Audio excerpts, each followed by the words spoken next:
A very warm welcome. My name's Martin Gill. This is the 34th Security Thought Leadership webinar. We've been here every Tuesday and Thursday, same time, throughout lockdown, throughout the start of this crisis, in order to examine today issues in the world of security. And the idea of thought leadership is by critiquing what goes on at the moment, we get a better type of security in the future. And our topic today is another one right at the forefront of public debate: climate change and security, unrest, the carbon footprint and the security response. I'm very grateful to Bidfest Noonan for supporting this and indeed for our supporting association and groups. I mean, one thing we do know is that it is vital when we think about the future, we understand what we're getting right and what needs to be better about the type of security we have today. And once again, I have 4 experts from around different parts of the world in different parts of this topic. In a second, I'm going to ask each of them to introduce themselves. And once they've each introduced themselves, I will then ask each of them to make an opening statement. Now you will see at the bottom of your screen, the question and answer button. Can I ask each of you and the audience, if you've got a question, to ask it on the question and answer button. If you can get your question in early, I will endeavour to incorporate it in the discussion that will take place after the opening statements. So without further ado, let's go to our first panellist and invite Helen. Helen, can you introduce yourself, please? Sure, thanks, Martin. I'm Dr. Helen Scudder. I'm a former lead researcher on a project at the University of Surrey that was estimating the carbon footprint of crime and policing. I'm now a civil servant working in a sustainability team at the Ministry of Justice. Thank you very much indeed, Helen. Amy. Hello, everyone. Nice to meet all of you. I'm Amy Musanti. I'm the Director of Sustainable Building Solutions for ASA ABLOY, which is a global leader in access solutions. I'm based in New Haven, Connecticut in the US. Thank you, Amy. Back to the UK and Michael. Yes, good afternoon, everyone, and thank you, Martin, for today's invitation. I'm Michael Brook, Head of Operational Services at Police Crime Prevention Initiatives. PCPI for short is police-owned, not-for-profit organisation working on behalf of the police services throughout the UK, and it delivers a wide range of crime prevention and demand reduction initiatives. And if you'd like to know more, please visit our website, policecpi.com. Thank you very much indeed. And finally, Mark. Hi everyone, I'm Mark Hobden. I'm a Business Continuity and Compliance Manager for Bidfest Noonan. Recently I've started to have an interest in climate change due to a course that I'm on, and I'm writing 2 papers on the topic at the moment. Thank you very much indeed, panel, and you're all very welcome. And so just to remind the audience, question and answer button at the bottom of your screen, and we'll endeavour to ask you a question. Okay, let's go to our first opening statement then. Dr. Helen Scudder. Hi, so when I got the invitation for this webinar, I was thinking about climate change and security, and the main theme I think that joins these two is actually the lack of synergy in these areas, despite how similar they are in many ways. So I think both climate change and crime need proactive solutions and interventions, because the earlier you design out crime and the earlier you design out carbon emissions, the better results you get overall, and also the cheaper it is as well. And this is actually no different with the coronavirus pandemic. The earlier we act, hopefully the better outcomes we have. So all 3 of these areas really have quite a lot of synergy, and we can learn a lot from them. If you kind of run the risk of taking action if you wait until it's too late, and that's definitely a problem with climate change. So my research project looked at estimating the carbon footprint of crime and policing, and that is because this environmental aspect is largely unacknowledged. We look at the social impact and the economic impact of crime quite frequently, quite routinely, but this environmental impact was largely unacknowledged, and I think we need to sort of readdress that. The climate crisis in particular is becoming more and more talked about in the media. It's becoming more mainstream, and that's because we all need to do something about it. We all need to make, small actions like driving less, flying less, eating less meat, and all of these small actions collectively come up with a better outcome. And again, that's exactly the same with the coronavirus pandemic. We all have to do small actions like staying at home, interacting with people less, and overall you see the overall benefit for communities. But the issue with climate change is that the impacts are not immediate or obvious or tangible.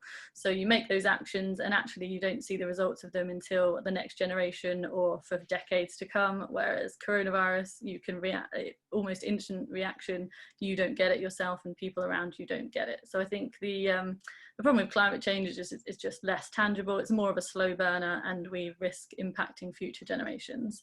So it's really interesting to see how these different areas can interact and how we can learn from them.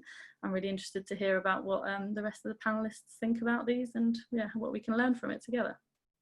And thank you very much indeed. Your opening statement, please, Amy. Absolutely. From a manufacturer's perspective, we are certainly aligned with the research that Helen has done, but we also have a unique opportunity because of the global footprint that we have. And so that does equate itself and allow us to have global responsibility as well. And certainly climate change comes into play as well as security. And so for us as a manufacturer, our focus is on efficient door openings, trusted identities, and entrance automation, which boils down to basically how do people feel safe and secure within their building and within that infrastructure. And what we found that secure and safe also aligns with sustainable and progressive.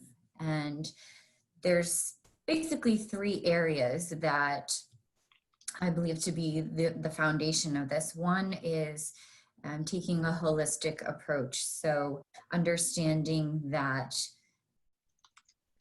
as an industry as a whole, it's important for us to look at multi-purpose infrastructure and taking a look at a more comprehensive approach. So what does a building look like for occupants when we incorporate safety and sustainability? The other area is taking a look at technology and then going beyond that. So in many cases, technology is our focus and we want to be on the leading edge or the bleeding edge of specific technologies. And what does that look like for the occupants of the building or those areas of the building that we're looking to secure? And I think kind of along with what Helen was saying is we need to focus more on research, science, education, and then what does the adoption of all of that information look like? And then again, once we have that information, the third point would be the accessibility of it. And that really does point back to the need for a larger focus on climate change. All of us are tasked every day with doing more with less resources. How do we also mitigate risk and vulnerability at the same time? Amy, thank you very much indeed. I appreciate that. So that's the first 2 opening statements. Let's now go to Michael Brook. Michael, your opening statement, please. Yes, thank you, Martin. I think I will start by talking about family. I'm quite a frequent public speaker and I enjoy standing in front of an audience and watching their reactions to what I may say or may show. Given that most of my presentations tend to be about designing out crime in one form or another, one of the photos I often use appears right at the beginning. It's a photo of all my grandchildren, all 9 of them, taken in a church hall at the christening party of the youngest. I deliberately don't say very much about the image other than to explain that it's one of my grandchildren and that I'll come back to it at the end of the presentation. Some in the audience are a bit bemused as to why I've shown such a picture. Many smile, some nudge the person sat next to them and exchange a word or two, but I sense all are waiting to hear why I've shown a seemingly unrelated family photo. I will go on to deliver the rest of the crime prevention message as best I can. And then just before I finish, I return to the photo and I can see smiles and a little nudge and a word between delegates. And what I simply say is this: whilst these are important little people in my life, you, the audience, will have similarly important people in your life too. That we want to create safe and secure environments where children can thrive and be educated and where their schoolwork is still there tomorrow, not lost to some overnight theft or damage. But should they become ill, they can attend a healthcare facility that has all the right equipment, none of it missing, that their parents' car won't be damaged or stolen whilst there, and in later life that their employer doesn't lose valuable working days because of criminal acts against the business. And of course, that they too, as adults, are able to live in a safe and secure environment. Therefore, the circle continues, and I'm sure there's a Disney film there somewhere. And the point, of course, is that crime impacts on all of us in many different ways. And I was delighted when I joined PCPI in 2010, but especially so when I found that the organisation was using segments from a research paper by Professor Ken Peace on the subject of carbon cost of crime. We reproduce this in handout bullet point form and provide copies of it to our members. We always have copies of it when we attend an exhibition, I should say. When discussing the subject, you can see a eureka moment when an individual suddenly grasps the concept that crime does indeed generate CO2, and the professor's research paper reported it amounted to 2% of the UK total. Sadly, the same connection hasn't always been made by those in authority, but I do feel things are improving. The Safer Streets Fund and the Places of Worship Fund, both initiatives financed by the Home Office, are annual crime reduction programmes that have long-term sustainability at their heart, if not yet quite focused on the carbon footprint of crime. For our part, the PCPI will continue to fight crime in any way we can. We seek to sell the wider benefits of doing so in order to persuade others that change is needed, is possible, and that the advantages of doing so are huge, widespread, and worthwhile. Thank you. Michael, thank you very much indeed. And that's the first three opening statements. Can I remind the audience, if you'd like to ask a question, please use the question and answer button at the bottom of your screen. Okay, let's go to our final opening statement. Mark, yours, please. Hi, everyone, and thank you. I'm really going to stick to this just on like the security sector in general is huge. So I'm just really going to stick, my answers relate to like the manned guard inside of the sector, which in itself is a large industry in the UK. I suppose, how has the security sector been responding to climate change? And just from my own point of view, I don't think we've been doing brilliantly. Yes, we get involved in schemes and certain certifications that are supposed to have like environmental aspects and impacts, but really we're doing it, I don't want to say just to tick the boxes, but we could be doing a lot more. Yes, there are schemes like ESOS and carbon reporting and management systems, such like ISO 14001 for environmental management and ISO 50001 for, 14,001 environmental, 50,001 energy management. So there are schemes like that, and whilst they are good, I think they're only as good as the effort that you put in. You're either doing it as a tick in the box or you're doing something to make a genuine change. The implications of climate change, are they likely to change post-COVID? I'd say yes. At the moment, we're in the process of dealing with a very large, well, you know, I'd say some of us are in the recovery stage. There are a lot of countries that are still in the response stage. There's still a lot going out there and cases are going up, and this is going to be around for quite a while. So in all likelihood, with the amount of resources that are being thrown at anything COVID related, that is going to impact other schemes and initiatives that different nations and organizations are working through. You know, the basic implications are, the fact is there's still greenhouse gases and aerosol emissions are still making changes to the climate season, which will then impact in different areas around the world, like rising water levels, etc. I won't go too deep into that because that's like the basics. You know, there's someone's made a point that I read, sustainable forms of security. That's a difficult one for the manned guarding industry. Essentially, we're a people service, so we need to put people into places. Yes, we can employ people from a more local area to decrease the tracking. I certainly think supply chains need looking into, to buying from a more local area instead of shipping tens of thousands of uniforms around the world on cargo freights. All things like this can have an impact, but again, it relates to cost as well. I'm not talking all security sectors, but manned guarding has very tight profit margins. You know, we're only a couple of sums away from making a loss on a contract rather than to actually making a profit. So sorry if some of that appears a bit cynical. I just think as an industry, we could be doing more, and I think we need a more joined up global approach for something that does affect the entire planet. Oh, thank you very much indeed. And nothing being wrong with being cynical on these webinars. So it stimulates debate. So let's get started. I'm going to come to Helen, Helen Scudder first. Helen, you mentioned the point about research, and as you and others have pointed out, this is an area where there has been relatively less research. And taking Mark's point about the fact that it's unlikely that there's going to be a lot more funding for many things going forward, I wonder what the arguments could be, or where the impetus for addressing the research gap, which is often a prerequisite for getting action done. Helen, your thoughts?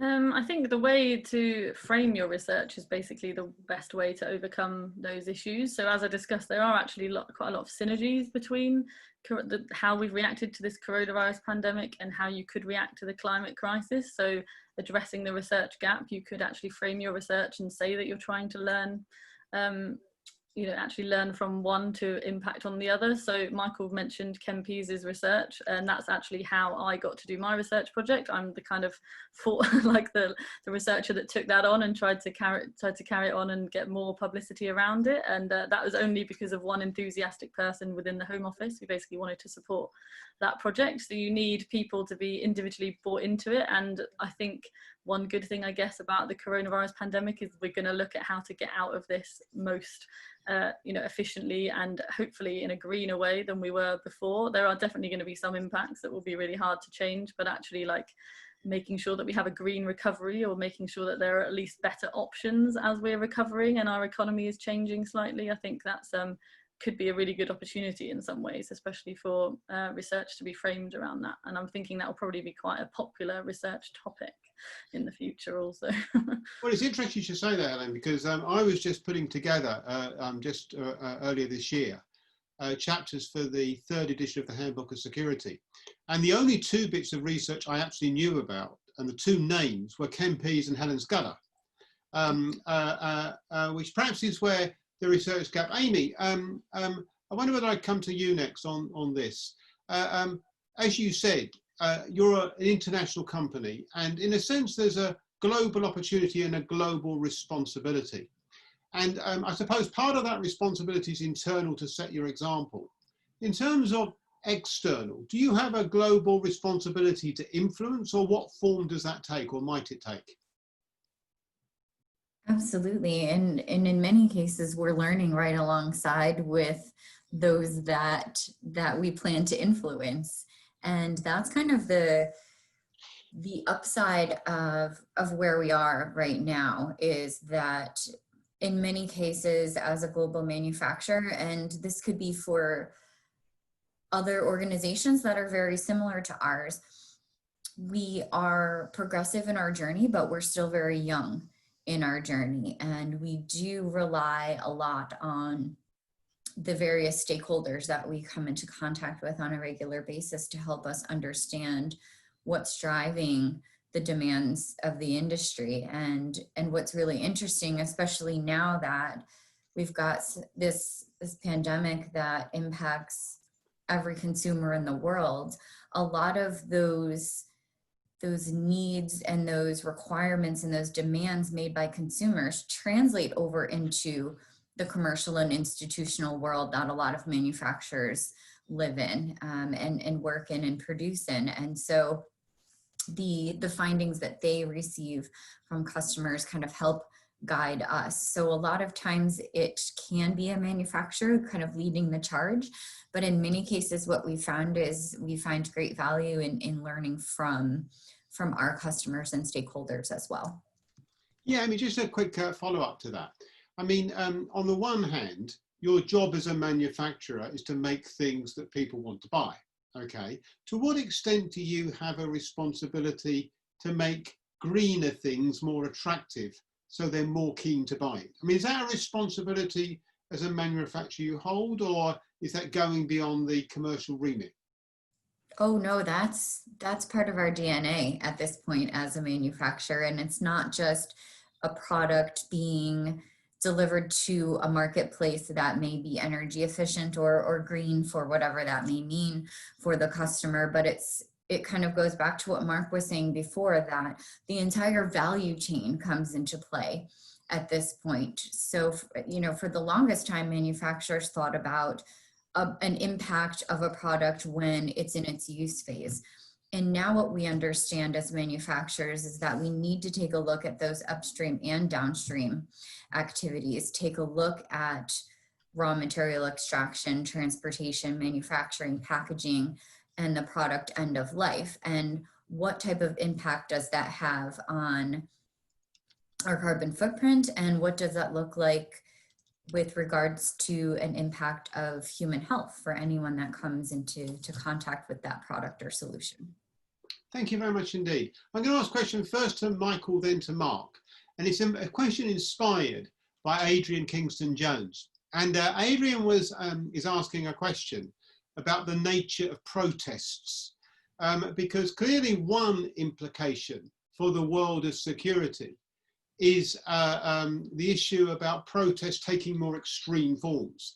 Even being an inspiration for terrorism in some quarters. Michael, I wonder whether I could come to you with your sort of policing link and ask you to the extent to which this is a major concern, a major focal point, and whether thinking needs to change in any way. Michael Brooks.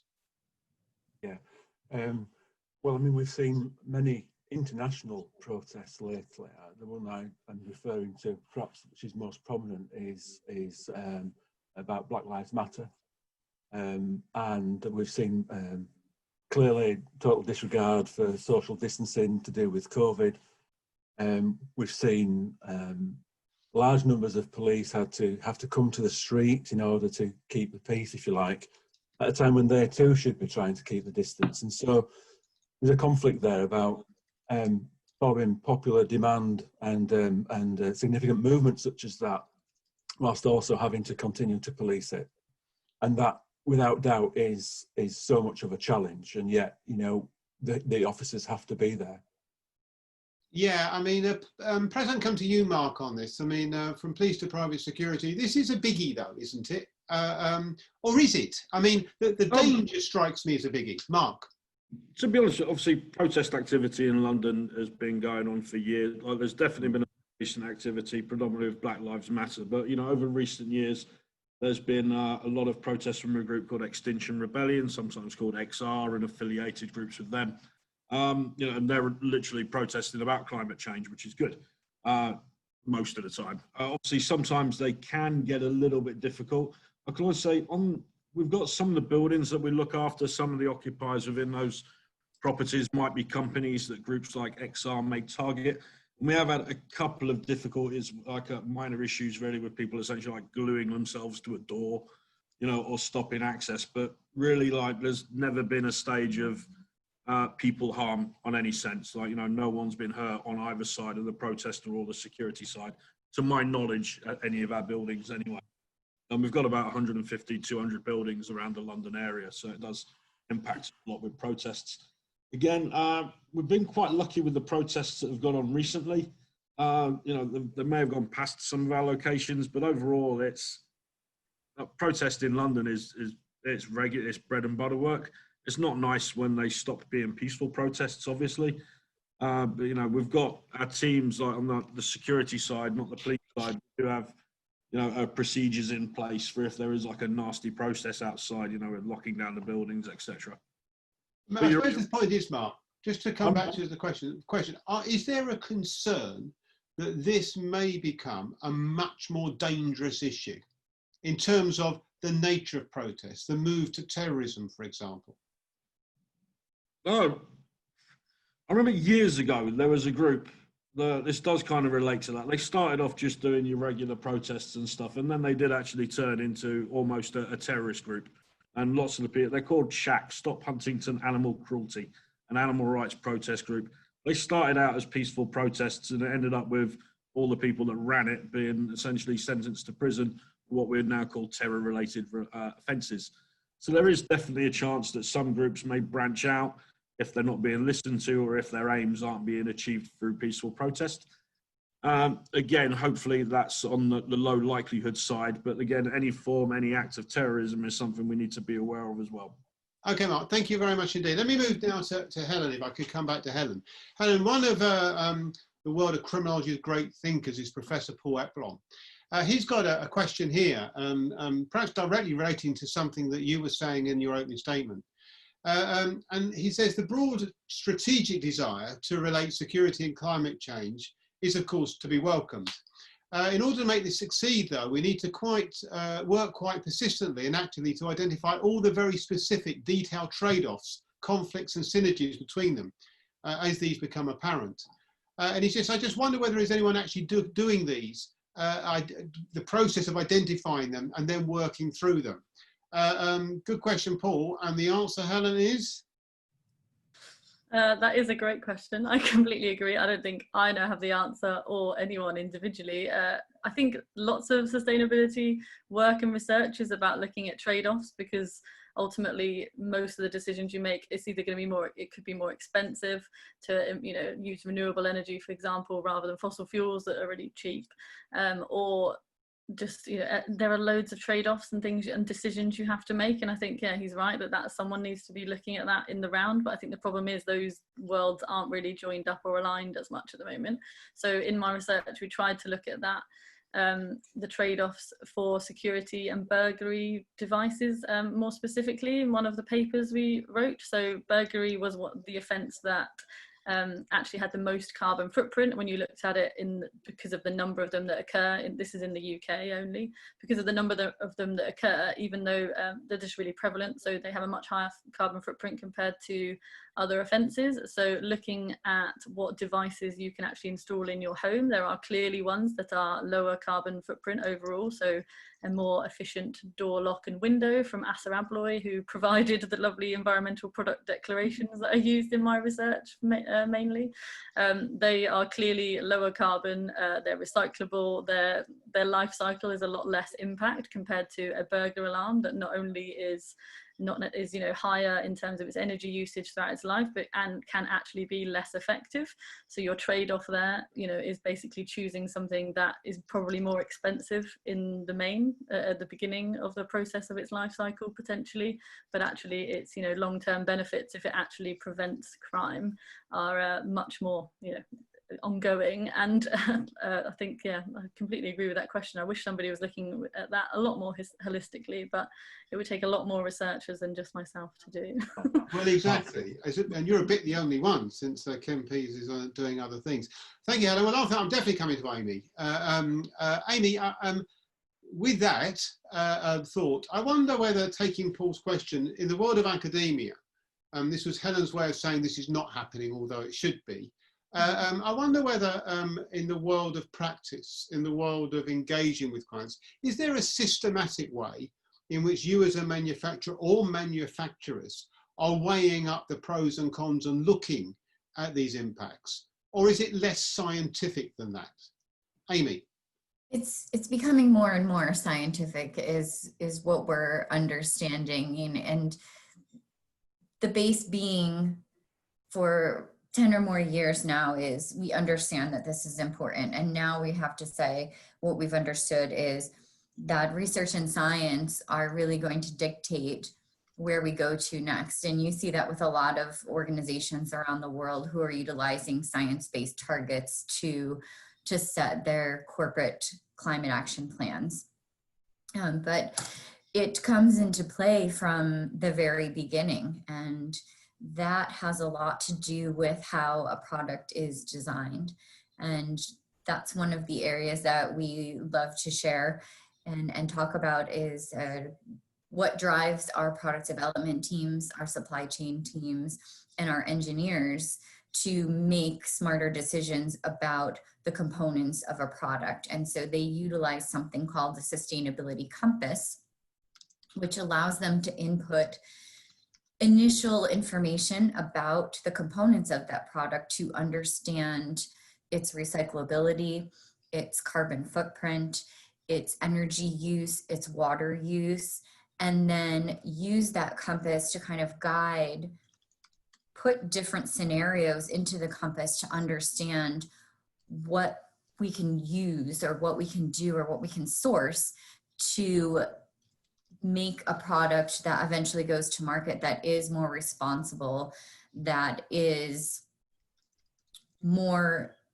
green, I guess you could say, or sustainable or efficient when it gets to the market, instead of launching it and then going back and saying, okay, let's make some changes.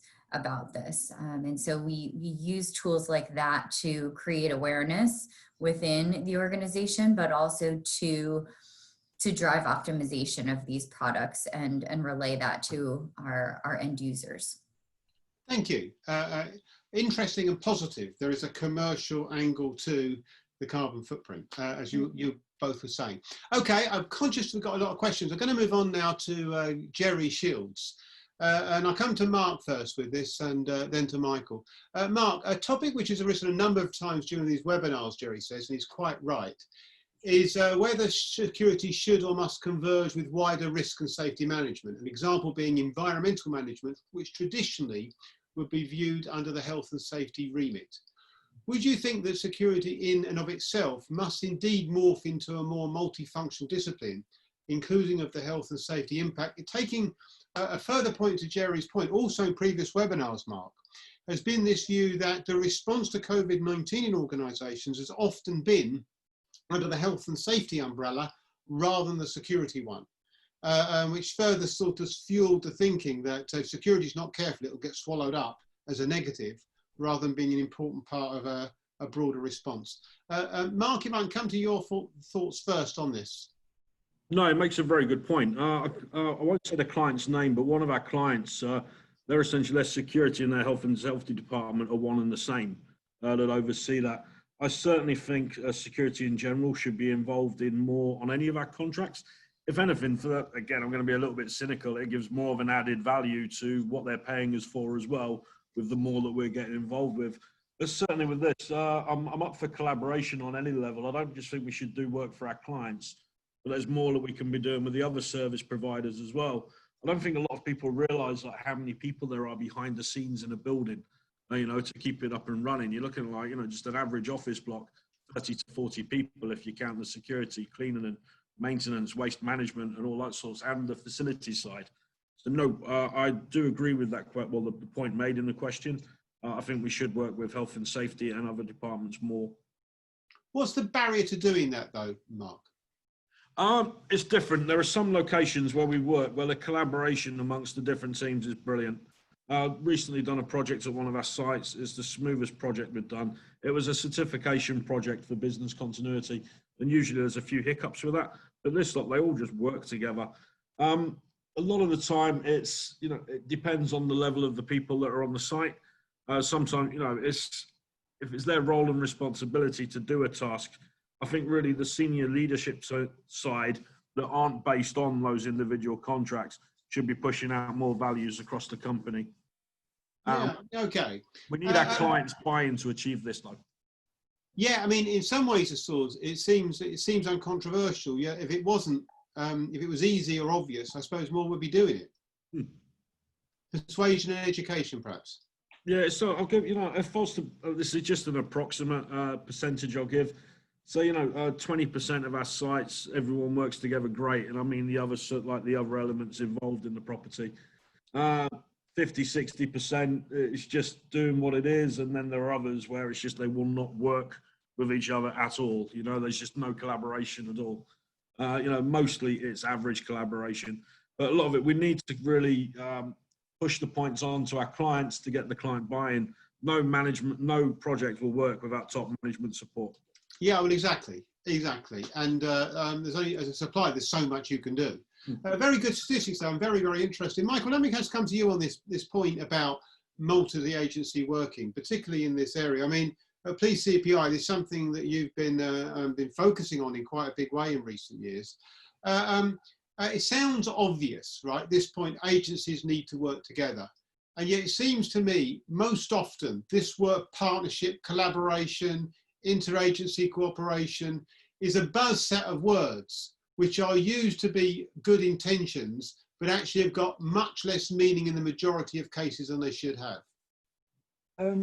Yeah, I don't know if that's entirely true. I know that certainly from PCPI's perspective, we partner many different industry sectors at various tables and various meetings, and do with security standards in particular. And we involve lots of partners sat around there to bring about the best result absolutely possible. But externally, I get where you're coming from. I mean, we do see sometimes a lack of joined up thinking. And, you know, some examples we could quote from the past, and maybe one that will come to us in the near future is when, you know, money's made available for energy efficient doors and windows, for example. Well, actually, you know, a security enhanced door and window is also a very good door and window at keeping the wind out, the rain out, etc., and keeping people cool in summer and warm in winter. And yet, you know, the focus can quite easily be, and almost entirely, on U values of property, of products, rather than thinking about the product as a whole and its life cycle and the additional benefits. And so, you know, we will come to the table, and this is where research becomes so important, because many years ago, I was a little bit green to think that if you had a really good idea, you could just express it and people would go with it. And of course, that's not the case. It needs to be based on something. And that's why from time to time, PCPI actually commissions research to try and join up this kind of thought process and to demonstrate best practice. And if you like, then to use that word to sell it to people who can then cause change. And we've done that really quite well, but we continue to have to do that, which is perhaps the sad part about it, because we often find that we get to a position where we've convinced an individual at an organisation, and then sadly that person moves on. And sometimes we feel like we have to start that whole process over again. And that's very time consuming, and a lot of wasted energy as a consequence of that. But it's great that we've got people such as those 61 participants and the people in this meeting here who are sort of banging the same drum in many ways, I feel, and our reach is spreading. Okay, thank you very much indeed. Helen, I'm going to come to you next. A question from America, from Mike Cummin. He asked the panelists, could it be that the security role in climate change starts with treating this as a sort of vertical market and creating experts in auditing, like fraud investigators, and have a commercial opportunity? Now, Mark's mentioned all this, and I'll come to him in a second, but I want to ask you about this from an academic point of view. I mean, you know, there's, as we were saying earlier, there's Ken Pease and Helen Scudder, right? So it's a small set of expertise here, or identifiable names. Now, that is a commercially lovely position to be in. Mark would love it, and Amy would love it. But of course, it's difficult to exploit, I guess, because the market isn't going with you. It isn't sort of seeing what you're offering as an identifiable way of spending money. But vital though it is, I just wonder whether that expertise needs to be promoted in a different way, Helen, a different mechanism to attract attention to it. Helen, your thoughts? Yeah, I think you're right there. Maybe it does need to be marketed in a very different way, or by a lot more senior people than myself. So Mark sort of mentioned you do need senior buy-in or management buy-in to get most of these things done. And I think the climate crisis has actually permeated more politicians and more leaders in businesses more recently, and it's taken time and Extinction Rebellion and the other things we've sort of discussed for that to actually sort of permeate through. And I think that needs to still happen more widely in all businesses. So there are some businesses being really responsible and making sure that they're taking account of their own impact and what they are doing, but there are still many that are just continuing to ignore that and not really even exploit these benefits that are clearly there as well. So I think the more examples we get of that, of companies showing that sustainability does actually pay off as well, and the more government organisations supporting that, or so, you know, for example, the UK government has set its net zero emissions target by 2050. That's a legally binding commitment that us as a government have to be net zero. So then we need to do our own, like, you know, as I'm now in the Ministry of Justice, we have to kind of, you know, talk the talk as well and make sure that our own operations and our own buildings will be net zero ready, the ones we're building now, because they're still going to be around in 2050. So the more and more examples we have of that, and companies and, you know, governments around the world, the much better that message does get through. But I think there is still much more of it needed. So yeah, definitely agree with that. It's still a challenge. It's still a bit uphill, but definitely permeating through slowly. Yeah, I mean, interesting point. Mark, you mentioned this yourself. So What stops you? I mean, what would stop you, Mark, using this as a commercial opportunity? I mean, you mentioned it in your last answer to a question.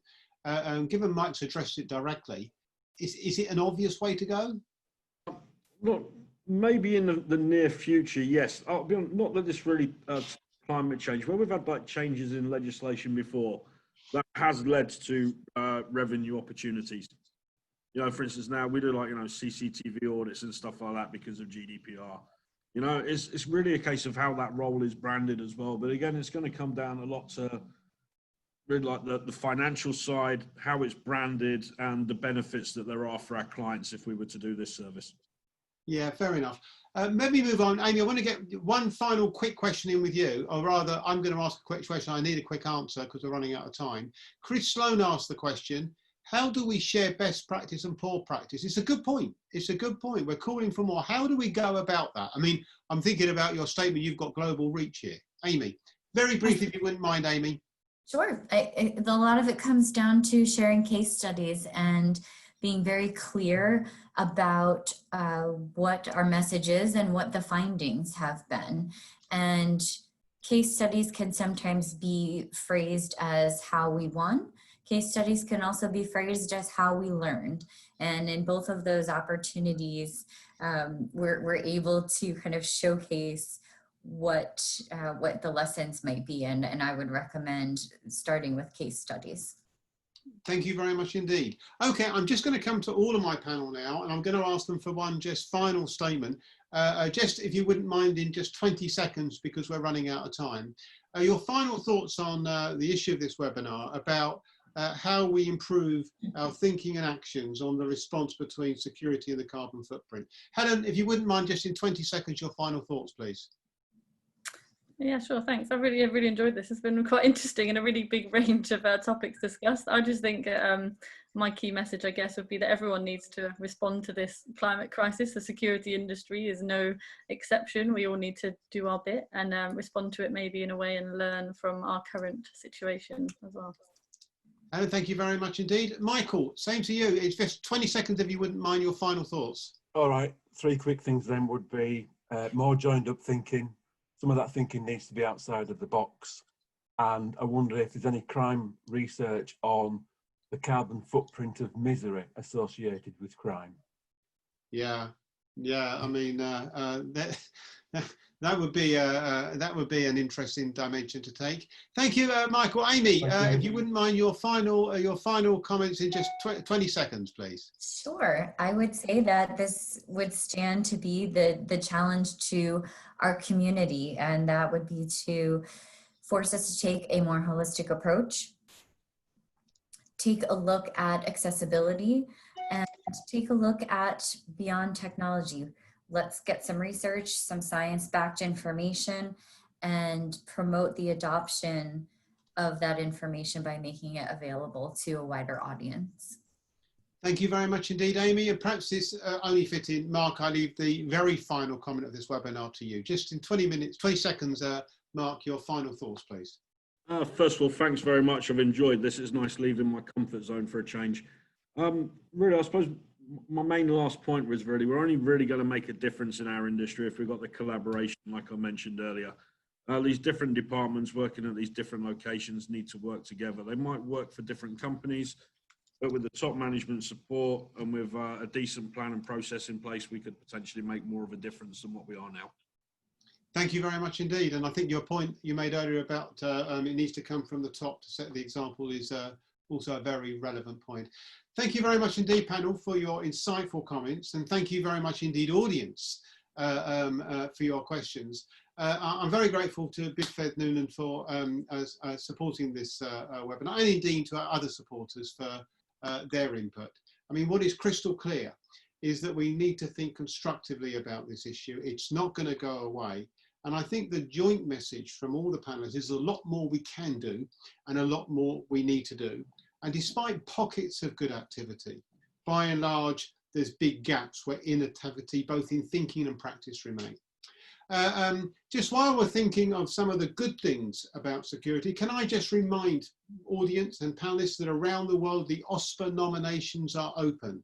If you know of an outstanding performer in the world of security and crime prevention, do put them forward for an OSPA. Just let you know, India closes tomorrow. You're running out of time.